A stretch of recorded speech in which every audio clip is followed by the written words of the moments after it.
परभणी येथील विटंबना प्रकरणाचा मंगरुळपीर येथे निषेध मोर्चा। सोमनाथ सूर्यवंशी खून प्रकरणी पोलीस निलंबनाची मागणी। भारतरत्न डॉक्टर बाबासाहेब आंबेडकर द्वारा लिखित भारतीय संविधानाची परभणीमध्ये विटंबना करणाऱ्या कृत्याचा व त्याला हे कृत्य करण्यासाठी प्रवृत्त करणाऱ्या मानसिकता निषेध व त्यासोबतच न्यायालयीन कोठडीत असलेल्या विधी अभ्यासक्रमातील विद्यार्थी दिवंगत सोमनाथ व्यंकट सूर्यवंशी यांचा न्यायालय कोठडीत झालेल्या खुनाचा निषेध करण्यासाठी मंगरुळपीर येथे दिनांक 16 डिसेंबर रोजी सकाळी 11 वाजता निषेध मोर्चा काढून व तहसीलदार यांना निवेदन देण्यात आले।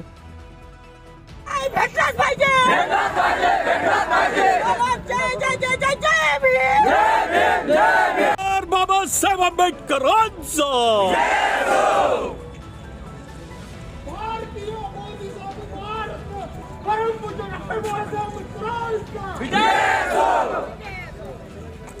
सोमनाथ भाऊ सूर्यवंशी अमर रहे।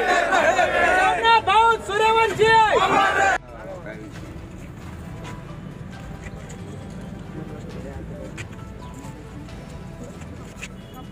परभणी येथे डॉक्टर बाबासाहेब आंबेडकर पुतळा परिसर आणि तिथे असलेले भारतीय राज्यघटनेची प्रतिमेला काही मनोवादी लोकांनी त्या संविधानाच्या प्रतिकृतीची विटंबना केली। त्या विटंबनेचा आम्ही इथे जाहीर निषेध करत आहोत आणि आमचा एक निष्पाप व्यक्ती सोमनाथ सूर्यवंशी याचा नाही का पोलीस प्रशासनाने जाणीवपूर्वक हेतुपूर्वक खून केलेला आहे असं आम्ही या ठिकाणी मानत आहोत। आणि पोलीस प्रशासनाने ज्या पोलिसांनी त्याला अटक केली त्या पोलिसांवर निलंबनाची त्वरित कारवाई करण्यात यावी व सोमनाथला त्वरित न्याय मिळाला पाहिजे अशी आम्ही शासनाकडे मागणी करत आहोत। धन्यवाद। जय भीम।